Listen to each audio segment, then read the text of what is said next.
أيها الذين آمنوا أطيعوا الله وأطيعوا الرسول وأولي الأمر منكم فإن تنازعتم في شيء فردوه إلى الله والرسول إن كنتم تؤمنون بالله واليوم الآخر ذلك خير وأحسن تأويلا صدق اللہ العظیم۔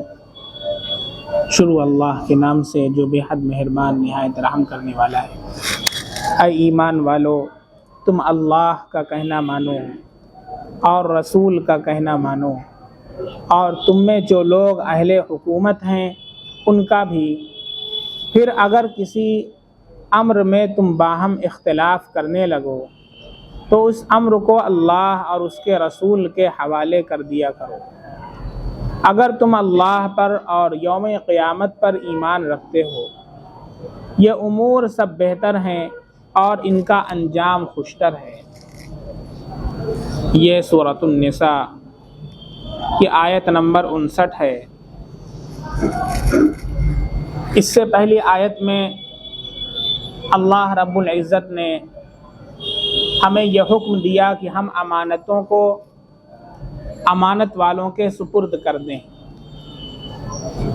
اس کا مطلب جیسا کہ پچھلے ہفتے آپ حضرات کے سامنے بیان کیا گیا کہ امانت ہم لوگ صرف یہ سمجھتے ہیں کہ اگر کسی نے پیسہ رکھا ہو یا کسی نے سامان رکھا ہو امانت تو اس کا سامان اسے سپرد کر دیں، یا پیسہ رکھا ہو تو پیسہ سپرد کر دیں، بس ایسا نہیں ہے، جبکہ یہ بہت وسیع مفہوم ہے، بہت ہی وسیع مفہوم کے اندر اللہ رب العزت نے امانت کا تعلق ہر اس چیز سے رکھا ہے کہ جو ہمارے ماتحت ہے اور اس کے حقوق ہمارے ذمہ واجب ہیں۔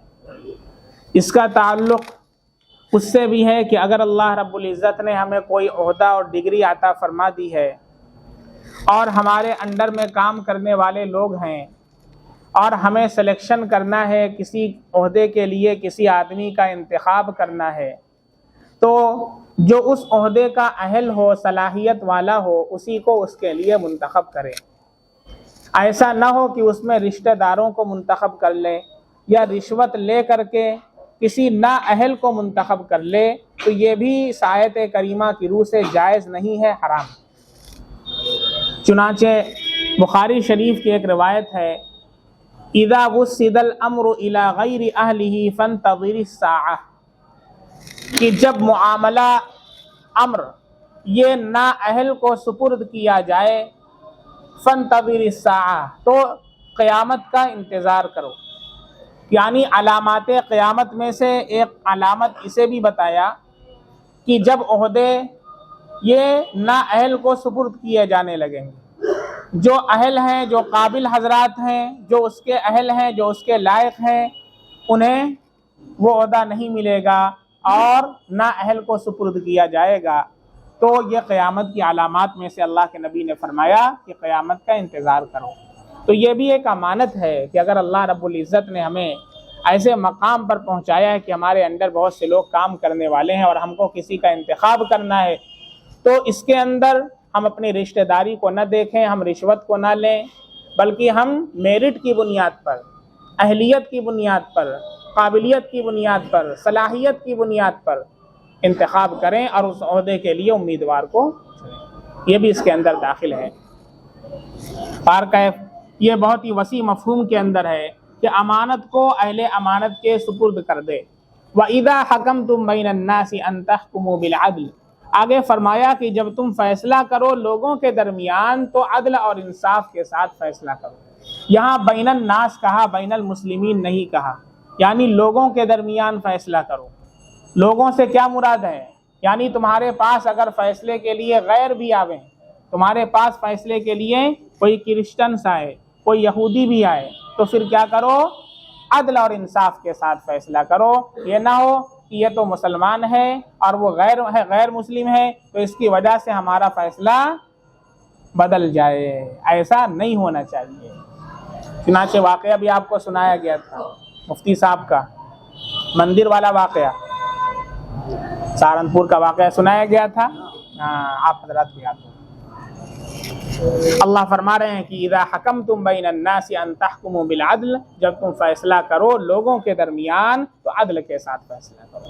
آپ کو پنچایت بنایا گیا ہے، آپ کو پردھان بنایا گیا ہے، یا لوگ آپ سے کسی معاملے کے سلسلے میں فیصلے کے لیے آپ کے پاس آتے ہیں، تو پھر آپ کیا کریں؟ انصاف کے ساتھ فیصلہ کریں۔ آپ اس وجہ سے فیصلہ نہ کریں کہ یہ ہمارا قریبی ہے، یہ ہمارا رشتہ دار ہے، یا یہ مسلمان ہے اور وہ غیر مسلمان ہے، نہیں، انصاف کے ساتھ فیصلہ کریں۔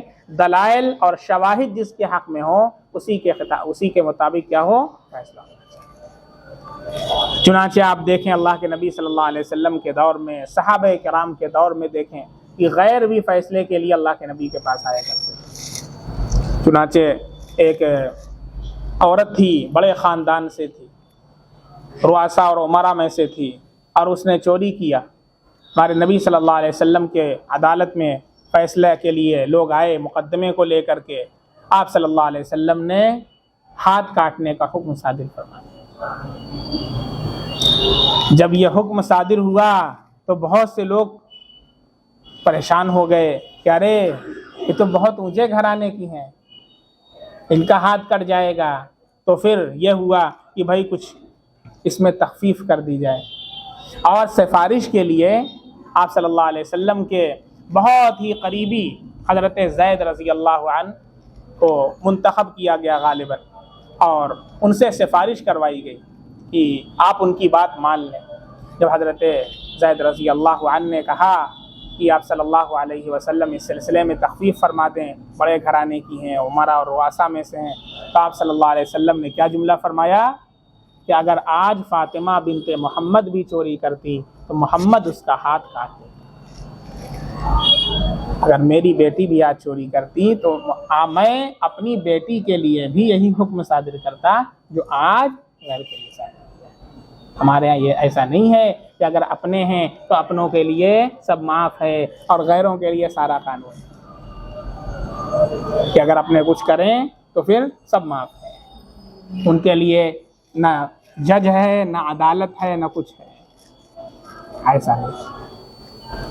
اور ان کو بھروسہ تھا کہ اللہ کے نبی صلی اللہ علیہ وسلم اور صحابہ کرام کے دور میں جو بھی فیصلے ہوتے ہیں وہ عدل اور انصاف کے ساتھ ہوتے ہیں، اس میں ذرہ برابر بھی نا انصافی نہیں ہوتی۔ ان اللہ نعم ما یعظکم بہ، بے شک اللہ تعالیٰ جس بات کی تم کو نصیحت کرتے ہیں وہ بات بہت اچھی ہے۔ ان اللہ کان سمیعا بصیرا، بلا شبہ اللہ تعالیٰ خوب سننے والے، خوب دیکھنے والے۔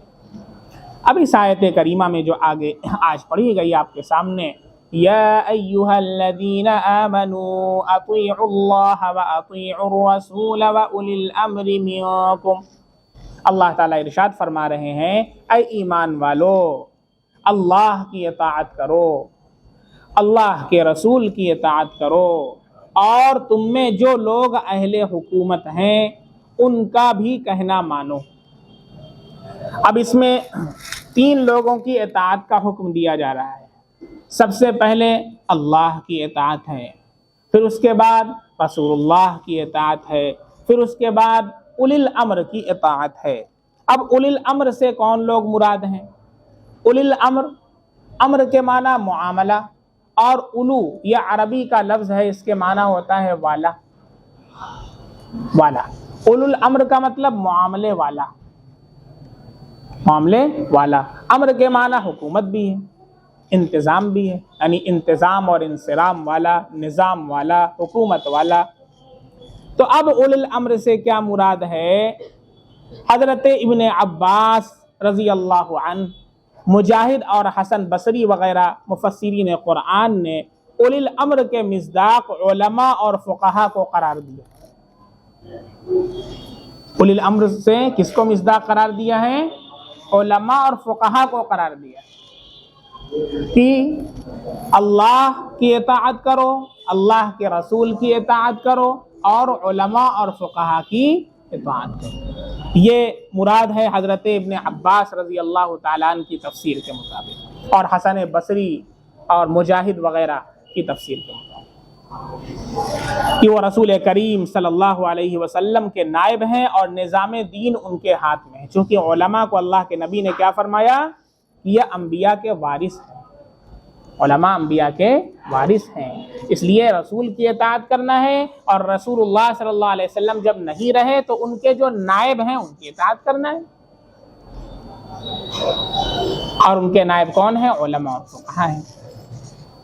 اور ایک جماعت مفسرین نے، جن میں حضرت ابو ہریرہ رضی اللہ عنہ بھی شامل ہیں، فرمایا کہ اولی الامر سے مراد حکام اور امراء ہیں، یعنی جن کے ہاتھ میں نظام حکومت ہے، جن کے ہاتھ میں نظام حکومت ہے۔ لہذا یہ اولی الامر جو ہے علماء کو بھی شامل ہے اور حکام اور امراء کو بھی شامل ہے، کیونکہ نظام امراء نہیں، نظام امر انہی دونوں کے ساتھ وابستہ ہے، یعنی علماء کے ساتھ بھی اور ارباب حکومت کے ساتھ بھی، چونکہ بہت سارے معاملات ہوتے ہیں جیسے سزا وغیرہ کے، تو وہ ارباب حکومت اسے جاری کرتے ہیں۔ جہاں مسائل کی بات آتی ہے تو اس کے لیے عدالت لگتی ہے، دارالقضا قائم کیے جاتے ہیں اور قاضی صاحب بیٹھتے ہیں، ان کی عدالت میں فیصلے لائے جاتے ہیں اور وہ پھر فیصلے کرتے ہیں۔ چنانچہ جتنی بھی اسلامی حکومتیں ہوئی ہیں سب کے اندر دیکھیں آپ دارالقضا کا نظام تھا، حتیٰ کہ بادشاہ کے خلاف بھی، خلیفہ کے خلاف بھی اگر کوئی شکایت کر دے اور دلیل پیش کرے تو اس بادشاہ کو بھی کٹہرے میں کھڑا ہونا پڑتا ہے قاضی کے سامنے، کیونکہ وہ انصاف سب کے لیے ہے، امیر کے لیے بھی ہے، غریب کے لیے بھی، مرد کے لیے بھی ہے، عورت کے لیے بھی ہے، بچوں کے لیے بھی ہے اور بڑوں کے لیے بھی۔ تو اس لیے اس سے مراد دونوں لوگ۔ اب اس کے اندر دیکھیں، اس آیت میں ظاہراً 3 لوگوں کی اطاعت کا حکم ہے۔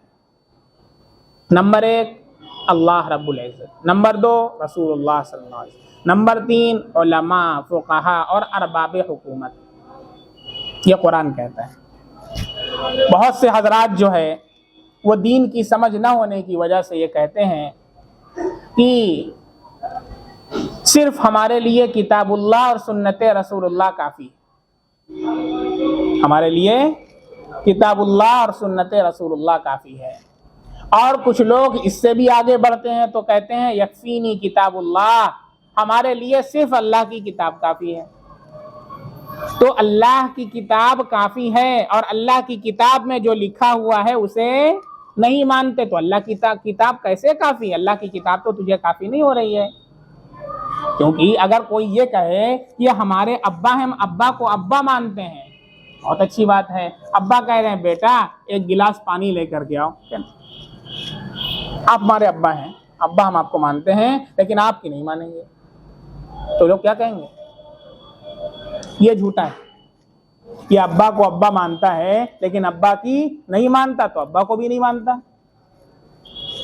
ایسے ہی کچھ لوگ کہتے ہیں کہ ہم قرآن کو مانتے ہیں، ہم تو قرآن والے ہیں، ہم اہل قرآن ہیں لیکن قرآن کی نہیں مانتے، تو قرآن والے بھی نہیں ہیں، وہ در حقیقت قرآن کا انکار کرنے والے، تو اپنے آپ کو کہتے ہیں اہل قرآن اور ہم انہیں کہتے ہیں منکرین حدیث، حدیث کا انکار کرنے والے، اور اس سے آگے بڑھ کر منکرین قرآن، قرآن کا انکار کرنے والے۔ اور دوسرے نمبر پر جو لوگ کہتے ہیں کہ ہمیں صرف اللہ کی کتاب اور رسول اللہ کی حدیث کافی ہے، وہ اس آیت پر عمل نہیں کرتے کہ اللہ تعالیٰ فرما رہے یا ایھا الذین آمنوا اطیعوا اللہ واطیعوا الرسول واولی الامر منکم، اللہ کی اطاعت کرو، رسول اللہ کی اطاعت کرو، اولی الامر کی اطاعت کرو۔ ہے تو قرآن سے اس کو نکال دو، قرآن سے اس کو نکال دو۔ کتاب اللہ سنت رسول اللہ کا رٹ لگانے والے اس آیت کو نہیں بتائیں گے، اور اگر بتلائیں گے تو اس کی غلط تفسیر کریں گے، منمانی تفسیر کریں گے، جیسا کہ ہم نے ابھی بتایا حضرت عبداللہ بن عباس رضی اللہ عنہ، یہ کون ہے؟ اللہ کے نبی صلی اللہ علیہ وسلم کے چچا زاد بھائی ہیں۔ حضرت عباس رضی اللہ عنہ آپ صلی اللہ علیہ وسلم کے چچا ہیں اور ان کے صاحبزادے حضرت عبداللہ بن عباس رضی اللہ عنہ، یہ رئیس المفسرین، تمام مفسرین کے سردار، تمام صحابہ کرام ان سے تفسیریں جو ہے لیتے ہیں اور ان کی باتوں پر عمل کرتے ہیں۔ اب یہ بتائیں، حضرت عبداللہ بن عباس رضی اللہ عنہ فرما رہے ہیں کہ قرآن کریم میں یہاں جو اولی الامر آیا ہے اس سے مراد کیا ہے؟ علماء فقہاء ہیں، اور اس سے مراد ارباب حکومت ہیں۔ آج کا ایک بندہ کھڑا ہو کر کے بولے نہیں اس سے تو یہ نہیں مراد ہے، تو عبداللہ بن عباس رضی اللہ عنہ کی بات مانیں گے کہ فلاں نتھو خیرو کی بات مانیں گے؟ کس کی بات مانیں گے؟ حضرت عبداللہ بن عباس رضی اللہ عنہ کی جب قرآن کی تفسیر کرتے تھے صحابہ ان کے سامنے خاموش رہتے تھے۔ ہم عبداللہ بن عباس رضی اللہ عنہ کی بات مانیں گے کہ نتھو صاحب کی بات مانیں گے؟ آج کل ایسے ہی لوگ جو ایمان کے لٹیرے اور ڈاکو ہیں وہ اسی طرح گھوم رہے ہیں، قرآن کی منمانی تفسیر کر رہے ہیں۔ جب آپ ان سے پوچھیں کہ یہ جو قرآن کی تم تفسیر کر رہے ہو یہ قرآن کریم کی تفسیر کس صحابی نے کی ہے؟ آپ ان سے پوچھیں، کبھی کسی صحابی کا نام نہیں لیں گے۔ کیا کہنا چاہتے ہیں؟ ہم خود قرآن کی تفسیر کر رہے ہیں۔ اللہ کے نبی نے کیا فرمایا؟ من قال فی القرآن برأیہ فلیتبوأ مقعدہ من النار، بخاری شریف کی روایت۔ جس نے قرآن میں اپنی رائے سے کوئی بات کہی ہے کہ ہم تو یہ مانتے ہیں، عبداللہ بن عباس رضی اللہ، دیکھیے میں آپ کے سامنے تفسیر کر رہا ہوں، اپنی طرف سے میں کچھ نہیں بتاؤں گا، باقاعدہ پڑھ کر کے تفاسیر کا مطالعہ کر کے میں آپ کے سامنے آتا ہوں۔ عبداللہ بن عباس رضی اللہ عنہ یہ فرما رہے ہیں، مجاہد یہ کہہ رہے ہیں، ضحاک یہ کہہ رہے ہیں، حوالے کے ساتھ بات نقل کرتے ہیں۔ لیکن ایک بندہ آئے گا وہ کہے گا اس میں میری یہ رائے، ابے تو ہوتا کون اپنی رائے دینے والا؟ کس کھیت کی تو مولی ہے؟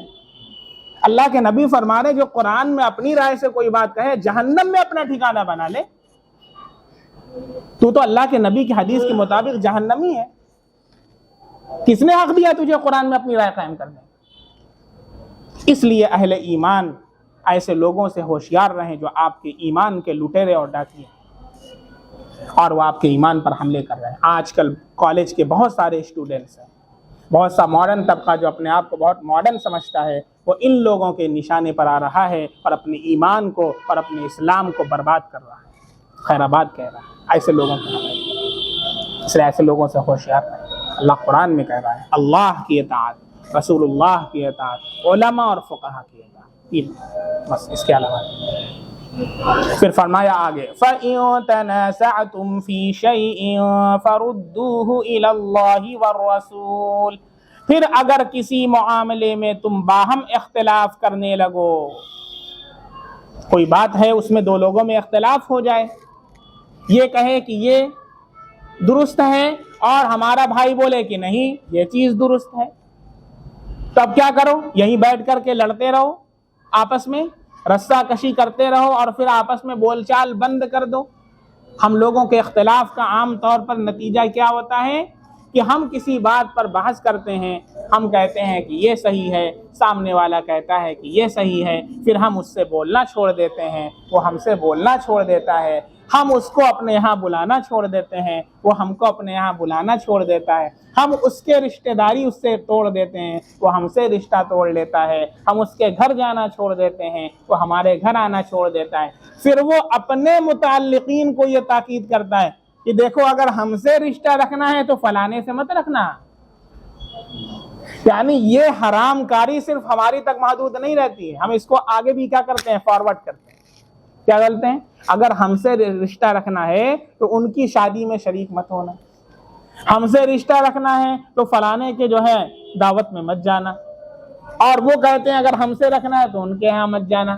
تو پھر یہ کیا ہے؟ یہ تو قطع تعلقی ہے۔ اللہ کے نبی صلی اللہ علیہ وسلم کی روایت ہے عائشہ رضی اللہ عنہا کی کہ جس نے 3 دن تک کسی مسلمان بھائی سے قطع تعلق کیا بغیر کسی وجہ کے، وہ جنت میں نہیں جائے گا، جنت اس کے لیے حرام ہے، جنت کے اندر داخل نہیں ہوگا 3 دن تک بغیر کسی دین شرعی امر شرعی کے، بس قطع تعلق کریں۔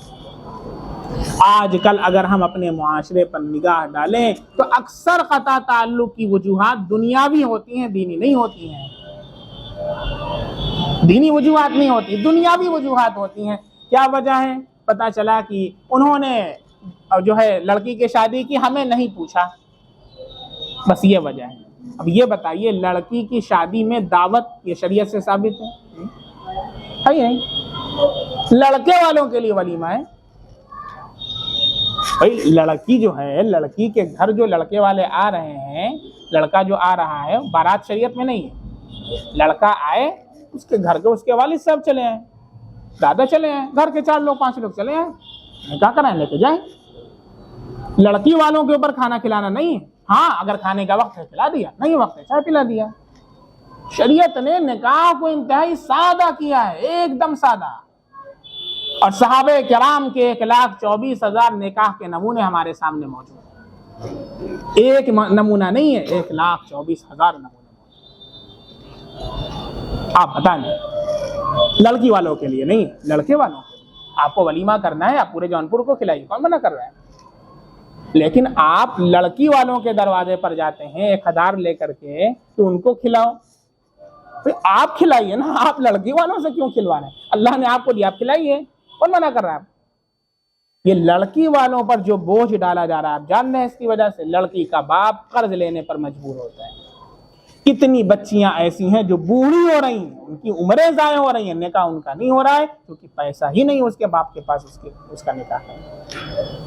اور اس کی وجہ سے کتنی بچیاں زنا کے اندر مبتلا ہو رہی ہیں، کتنی بچیاں حرام کاری کے اندر مبتلا ہو رہی ہیں. اور ہم سب اس کے ذمہ دار ہیں کیونکہ ہم لوگ خود اس کے اندر شریک ہیں.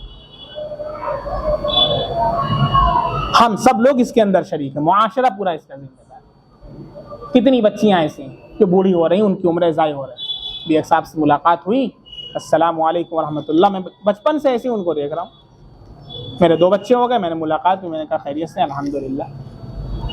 اچھا سامنے والے کو پتہ ہی نہیں چلتا ہے کہ ان کی ایج کتنی ہے. ایک دم جوان، کیونکہ نیچے کا صاف، اوپر کا گودریج کالا. نیچے کا اوپر کا کالا، کیسے پتہ چلے بھائی؟ 50 سال 60 سال 70 سال پتہ ہی نہیں چلتا ہے. اللہ کے نبی صلی اللہ علیہ وسلم نے فرمایا مونچھ کو کترو، داڑھی کو بڑھاؤ. اعفوا اللحى وقصوا الشوارب، مونچھوں کو کترو، داڑھی کو بڑھاؤ. امام مالک رحمۃ اللہ علیہ کے نزدیک مونچھ کو موڑنا بدعت ہے.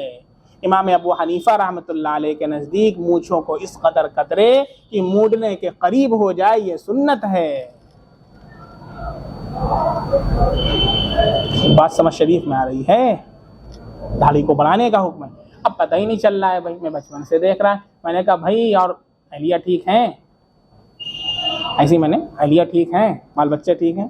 شادی نہیں ہوئی ہے. میں نے کہا آپ کی شادی نہیں ہوئی ابھی تک؟ آپ کو ایسی بچپن سے دیکھ کے اتنا بڑا ہو گیا، میرے 2 بچے ہو گئے کہ ہاں تھوڑا رشتہ جو ہے میچنگ نہیں.